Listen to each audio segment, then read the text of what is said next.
Assalamualaikum warahmatullahi wabarakatuh. Salam sejahtera bagi kita semua. Perkenalkan, nama saya Toba Sastrawan Manik dengan NUPTK 3746 7726 73130372. Berasal dari kampus Politeknik Teknologi Kimia Industri Medan yang di bawah naungan Kementerian Perindustrian.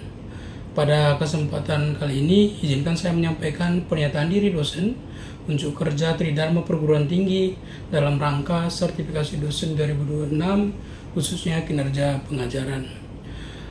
Pada kali ini saya akan membawakan mata kuliah Pendidikan Kewarganegaraan dan kode KIPK 6002. Adapun deskripsi mata kuliah ini adalah mata kuliah dengan bahan kajian ketakwaan terhadap Tuhan Yang Maha Esa dan perilaku bermasyarakat pada program D3 Studi Teknik Kimia yang ada di Politeknik Teknologi Kimia Industri Medan.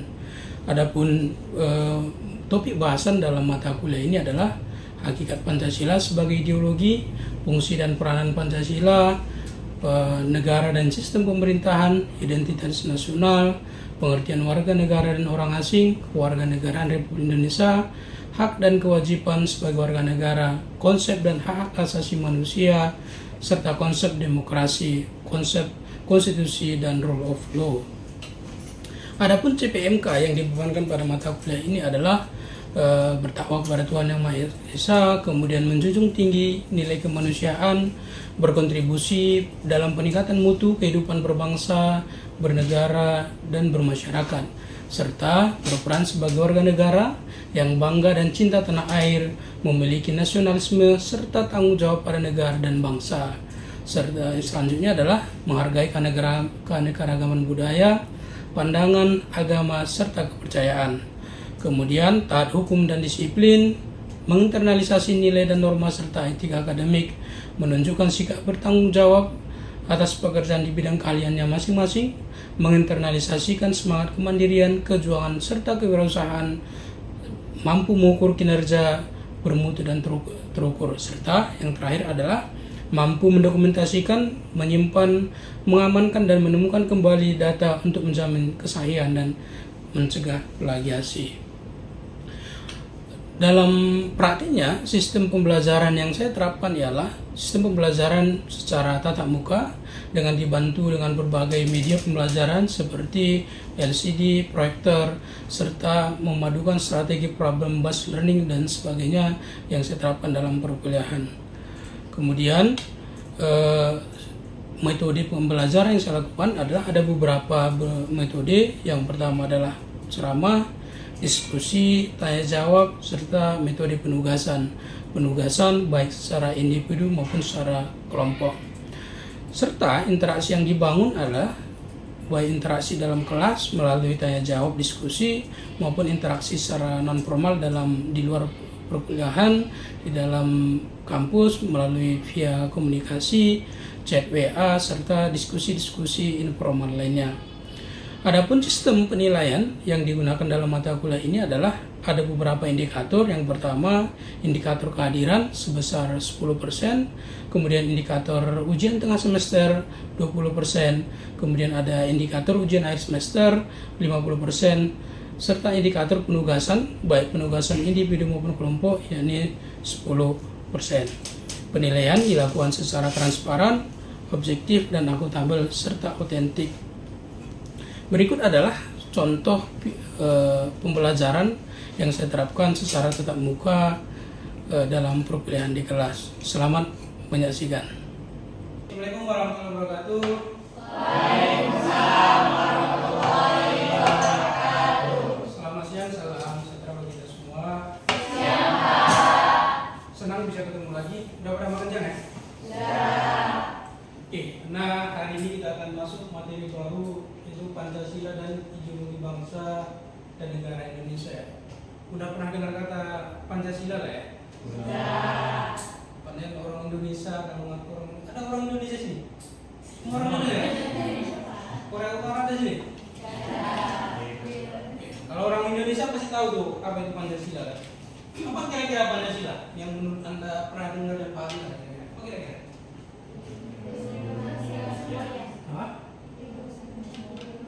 Dasar negara apa lagi? ideologi itu fungsinya. Pancasila itu apa?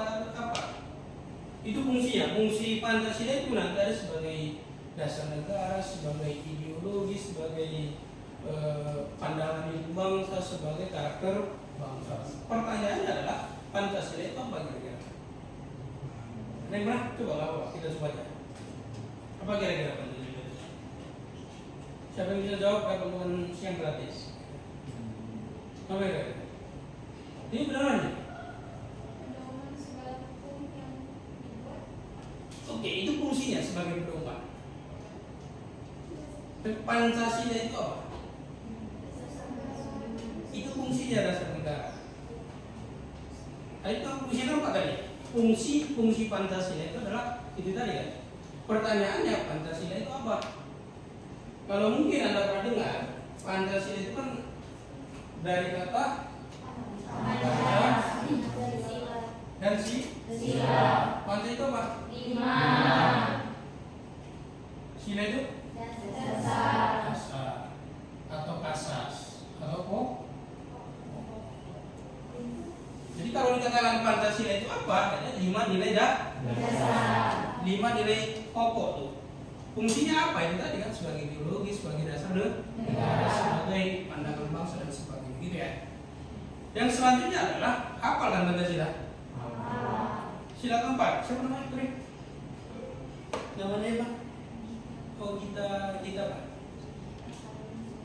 Oh kita Carolina apa Carolina? Carolina. Pakai C ya Pak ya. Oh Carolina. Sila ketiga Carolina. Ya. Persatuan Indo. Sila keempat apa namanya? Media. Oh sila keempat media.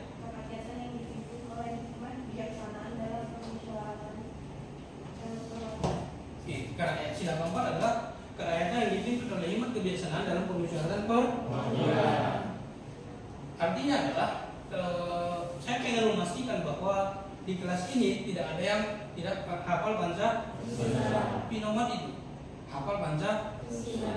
Apakah memahaminya itu nanti ya kita nggak bisa paksa juga semua orang harus paham Pancasila kan gitu kira-kira ya.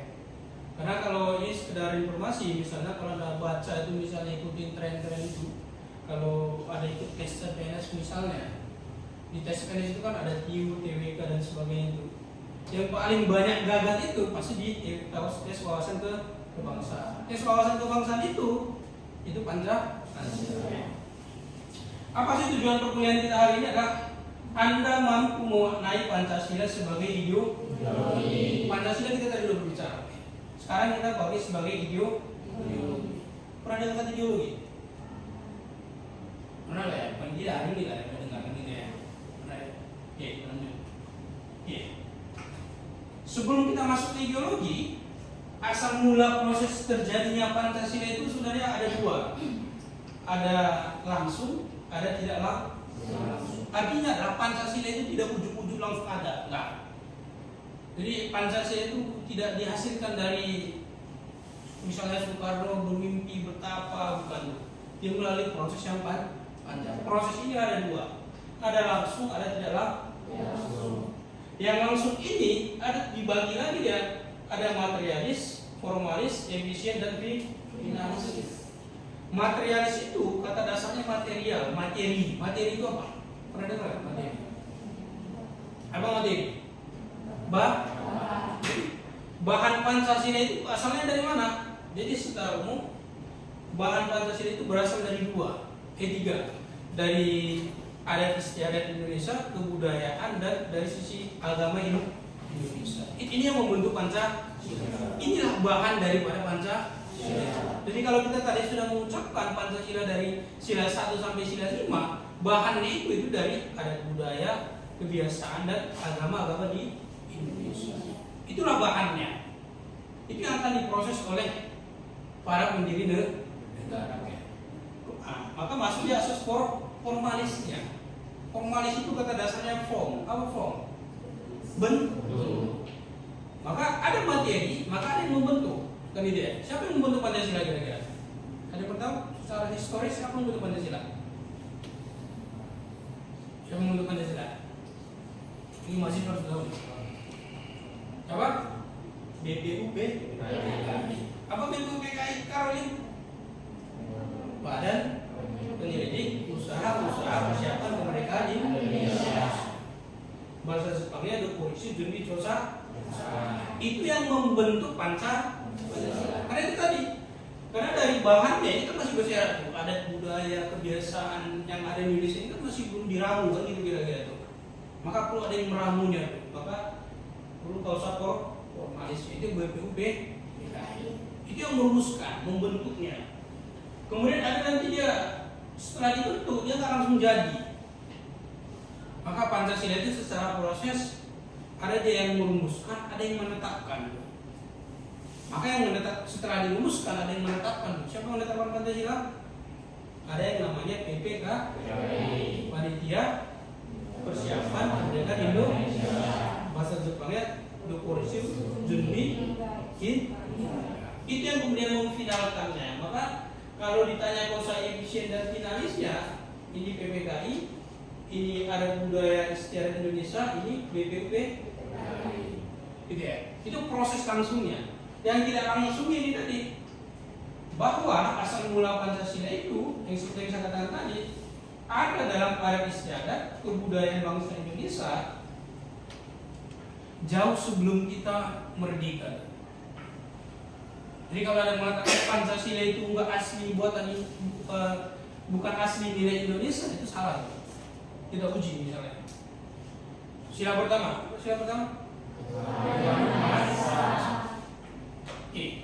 Sorry, kita harus agak, tapi kita enggak apa ya. Islam, Kristen, Hindu, Buddha, kemudian Konghucu, asli Indonesia kan? Itu agama asli Indonesia kan? Enggak kan? Itu dibawa oleh orang-orang asing gitu kira-kira. Itu kemudian masuk ke Indonesia. Pertanyaannya, sebelum itu ada Indonesia punya agama kan? Sebelum Islam, Kristen, Hindu, Buddha, Konghucu datang ke Indonesia, Indonesia punya agama kan? Atau Indonesia punya Tuhan nggak sebelum itu datang? Punya Tuhan nggak? Punya nggak? Pasti punya. Terlepas tafsirnya bagaimana Tuhan itu ya. Kita ambil contoh terdekat ada di khususnya orang Batak ada namanya agama Ma'alim kan, Ma'alim kan. Jadi sebelum kita itu ada, kita sudah mengenal ketuhanan yang Maha Esa. Atau contoh spesifik lagi, dulu ada namanya animisme dan dinamisme. Animisme itu kata dasarnya anima, jiwa. Dulu sebelum kita mengenal agama, kita menganggap bahwa pohon kemudian batu-batu besar itu memiliki jiwa tuh. Begitu kira-kira. Makanya mohon maaf ya, disembah. Gitu ya. Dikasih sajen, gitu kira-kira. Karena dianggap itu memiliki jiwa. Ada sungai yang mohon maaf ya, ada sungai yang agak jernih, kan gitu ya, besar dia. Kayaknya ada penghuninya gitu kira-kira. Gitu ya. Ada penghuninya ini, maka dikasih lah. Atau paling tidak siapa namamu? Siapa? Deo, oh jangan kencing di sungai itu ya, marah nanti opung itu katanya. Kan itu kira-kira. Karena dianggap itu angker, aja istilahnya dulu angker kan gitu kira-kira. Walaupun memang mungkin istilahnya bukan Tuhan, tapi kita menganggap bahwa di luar manusia itu ada yang ada kekuatan lain. Itu dari animisme. Kita penyembah jiwa atau roh. Maka sebelum kita mengenal agama, orang-orang meninggal itu udah dikubumikan gitu kira-kira.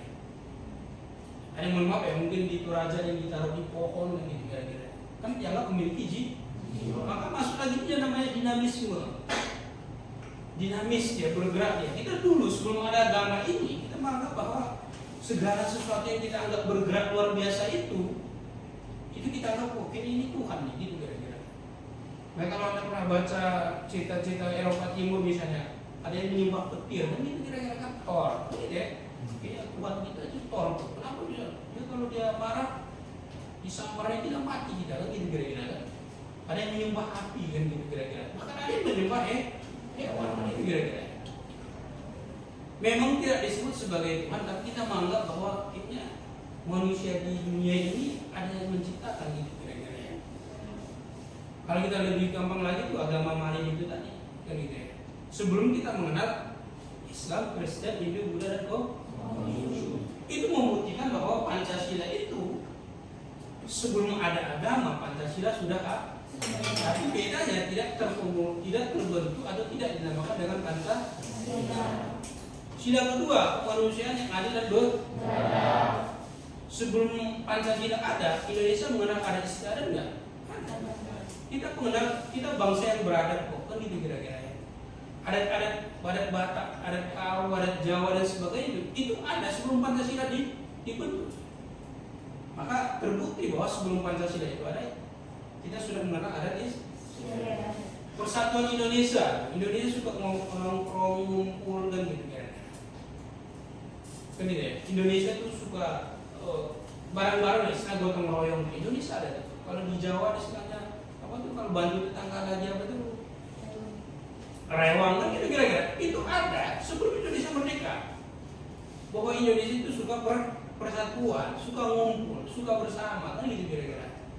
Kemudian sila keempat, kerakyatan yang dipimpin oleh kebijaksanaan dalam pemusyawaratan perwakilan. Nilai dasarnya musyawarah mufakat. Indonesia itu suka ngobrol, suka diskusi gitu kira-kira. Kemudian keadilan, yang kelima, keadilan sosial bagi seluruh Indonesia itu suka berbuat keadilan, suka berbuat baik. Termasuk rewan yang tadi. Misalnya kalau di Indonesia itu kalau nggak bisa cek nanti tingkat donasi, kemauan kita berdonasi di dunia itu, kita kalau nggak salah peringkat 2. Kita suka menolong orang sebenarnya. Kalau aslinya orang Indonesia loh ya, kita suka menolong orang tuh. Maka kadang-kadang tuh ada misalnya dibuka open donasi, hanya menampilkan foto, misalnya menampilkan foto-foto khususan orang tuh udah mau nyumbang gitu. Padahal kita nggak kan. Itu nilai-nilai asli Indonesia sebelum kita merdeka, itu yang kita formulasikan menjadi Pancasila. Maka pemahamannya, semakin Anda mencintai Pancasila, maka Anda semakin orang Indonesia. Yang menjadi masalah sekarang ini adalah orang nggak mengenal Pancasila. Bertetangga nggak kenal lagi kiri kanan, Anda semua serba individu. Takutnya di kelas ini tuh nggak saling kenal ya. Saling kenal nggak sebenarnya?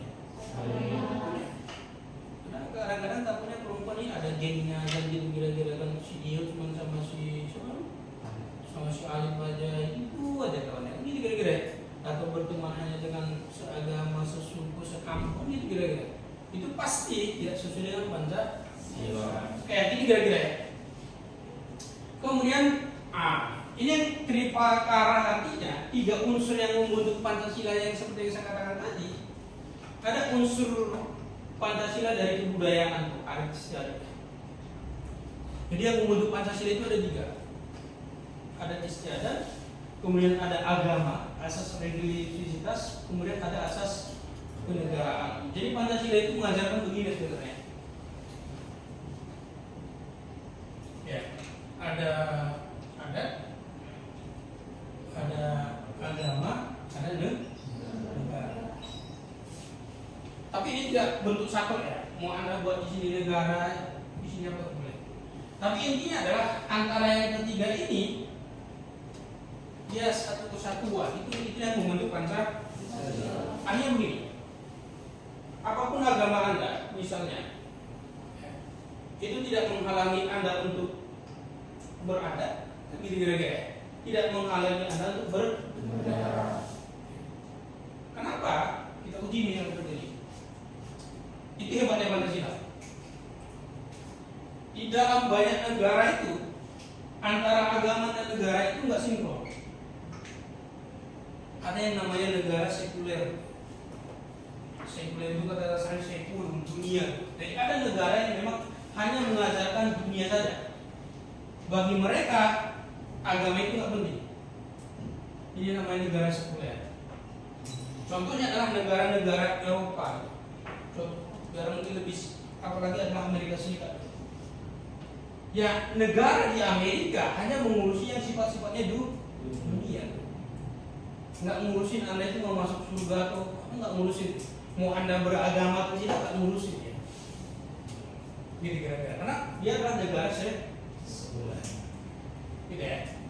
Maka di sana itu kalau Anda bicara misalnya ketemu ketemu pakaian-pakaian yang memang menurut kita nggak bagus, kamu nggak ada akhlak kau katanya. Memang di sana akhlak mereka itu hanya dibentuk oleh konstruksi kehidupan itu dosa itu di sana nggak ada dosa. Dan negara nggak mengurusin dosa-dosa itu gitu kira-kira. Maka di sana negara-negara sekuler biasanya tidak ada pendidikan agama. Kalau Anda mau beragama ya belajar sendiri gitu kira-kira. Karena bagi mereka negara dan agama itu harus dipisahkan. Itu namanya sekuler. Namanya negara separasi. Gitu ya. Indonesia bukan. Gitu ya. Indonesia tidak. Nanti kita masuk ya. Kemudian ada negara yang memang menggabungkan agama dan negara itu negara-negara Timur Tengah. Artinya agama dijadikan dasar untuk mengontrol negara. Seperti negara-negara Timur Tengah seperti Mesir misalnya, Arab Saudi kan gitu kira-kira ya. Kemudian Suriah gitu kira-kira. Artinya negara itu harus sesuai dengan keinginan agama gitu kira-kira. Jadi kalau kayak misalnya mohon maaf ya, nggak pakai jilbab di ruang publik itu Anda harus dicambuk itu kan gitu ya. Kenapa? Karena yang menentukan kehidupan negara itu adalah agama. Gitu ya. Kemudian ada di sini kita masuk artinya adalah orang Jawa, orang Indonesia, orang Batak kan gitu ya. Tidak menghalangi Anda untuk menjadi orang Indonesia. Kenapa? Karena ada dia adat atau budaya dijadikan sebagai dasar nasionalisme. Misalnya Malaysia. Malaysia itu ya kata dasar kan Melayu-Indonesia kan. Jadi yang di sana itu yang ditonjolkan adalah orang Melayu. Tapi Indonesia nggak seperti itu. Indonesia menggabungkan yang ketiga ini. Itu yang disebut di Pakara Pancasila. Oke, ini yang saya katakan tadi, yang Anda katakan di awal tadi itu ada yang apa itu Pancasila, dasar negara sebagai kepribadian, ini fungsinya, gitu ya. Kedudukan dan fungsi. Ya, sebagai pandangan hidup bangsa, sebagai pandangan seperti yang bersifat ke depan, sebagai acuan. Saya nggak pernah menghafal ya. Jadi, kata kuncinya ini sebagai acuan. Kemudian sebagai dasar negara, maka dia nanti kata kuncinya adalah sumber daripada segala sumber hukum. Kemudian sebagai cara ideologi, cara berpikir. Nah ini kita bahas. Ideologi, cara berpikir. Sebagai kepribadian, sebagai karakter. Apa fungsi kepribadian? Coba kira-kira. Apa fungsi kepribadian? Apa fungsi kepribadian kira-kira? Kenapa di dalam satu rumah itu bapak ibunya sama, tapi kepribadiannya beda-beda? Apa tujuannya? Apa kira-kira? Biar mendapatkan. Kenapa karakter yang beda itu perlu? Kenapa nggak dikasih aja karakternya sama? Kan gampang ngurusnya. Coba kira-kira. Kemana nih? Kenapa dikasih karakter yang berbeda? Simpelnya adalah agar kita bisa membedakan. Misalnya lah, kalau Anda ini semua sama, tuh ini beda-beda kan? Yang mana si Alif, yang mana si Dio, yang mana si Karolin, yang mana siapa? Jadi karakter itu sebetulnya membedakan. Itu fungsi karakternya. Artinya adalah yang membedakan kita dengan orang lain atau bangsa lain adalah Pancasila. Yang menjadi bahaya sekarang adalah khususnya generasi-generasi Anda itu kan ke Korea-Koreaan semua ini kan. Ini kan. Ini fans Korea semua ini kan. Ini kan deh. Siapa nama artis Korea yang gue kenal? Mana ya? Sorry. Kemudian ideologi itu berasal dari kata ide atau gagasan. Jadi Pancasila itu gagasan sebenarnya. Nah, kalau ada mengatakan Pancasila gagal, ya bukan Pancasila yang gagal, tapi kita gagal melaksanakan Pancasila. Bukan Pancasila yang gagal, karena Pancasila itu adalah sebagai gagasan dia, konsep pengertian dasar. Oke, lanjut. Kemudian ideologi itu logos, ilmu. Artinya Pancasila itu sebagai ide dihasilkan dari proses berpikir, bukan dari angan-angan gitu kira-kira. ini dalam ada ideologi dalam politik, sosial, kebudayaan, dan keagamaan. Nah, fungsi ideologi sebagai memiliki ciri-ciri sebagai derajat tertinggi. Kenapa tertinggi? Karena semua orang di Indonesia patokannya pasti ke Pancasila. Ini ada. Nanti adanya pengertian, ini kita skip aja. Ini udah lama. Ideologi itu ada dua, ada ideologi terbuka, ada ideologi tertutup. Simpelnya, kalau ideologi terbuka, dia bisa ditafsirkan sesuai dengan kebutuhan zaman. Jadi dia tidak kaku. Yang tertutup itu adalah kaku. Tidak bisa dipaksakan. Dia tidak bisa disesuaikan kebutuhan zaman. Maka dia harus dipaksakan. Salah satu contohnya adalah komunis. Komunis itu adalah ideologi yang tertutup. Maka tahun 1991 Uni Soviet runtuh. Kenapa? Ideologinya tidak bisa mengcover perubahan-perubahan zaman. Sekarang itu yang komunis itu Korea Utara.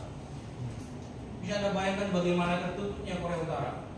Di Korea Utara itu gaya rambut pun dijatuh. Anda mau nonton film apapun harus jatuh. Kenapa? Untuk menjaga pikiran itu tidak terpengaruhi oleh pikiran-pikiran orang lain. Yang relatif terbuka Pancasila dan liberalisme. Liberalisme itu sangat terbuka. Sangat terbuka. Bahkan di sana itu, mohon maaf ya. Ya, apapun boleh Anda lakukan di liberalisme. Kata-kata dasar liberalisme itu adalah liberty, bebas. Hukumnya adalah Anda bebas selama tidak mengganggu orang lain. Jadi kalau Anda mau, mohon maaf ya, Anda mau tinggal serumah dengan orang lain yang bukan suami Anda, bukan istri, nggak apa-apa. Yang penting jangan tinggal dengan istri atau suami orang lain. Bebas di sana. Mau Anda pakai baju yang nggak ada apa-apa pun bebas, ada yang marah. Kalau nggak percaya coba aja di sana, gitu kira-kira. Coba di Indonesia Anda pakai baju yang nggak ini, nah pasti Anda di lain si alif ini kan gitu kira-kira. Tapi kalau di negara-negara sana yang dia liberalisme, mau si alif pakai baju, pakai celana atau enggak, itu nggak ada urusan. Yang penting dia nggak ganggu orang lain. Gitu ya. Jadi dia sangat terbuka. Kemudian ada ideologi partikular, ada ideologi komprehensif ya. Ada partikular itu kata dasarnya part bagian. Jadi ada ideologi hanya untuk sebagian orang saja. Misalnya adalah ideologi feminisme. Feminisme itu apa?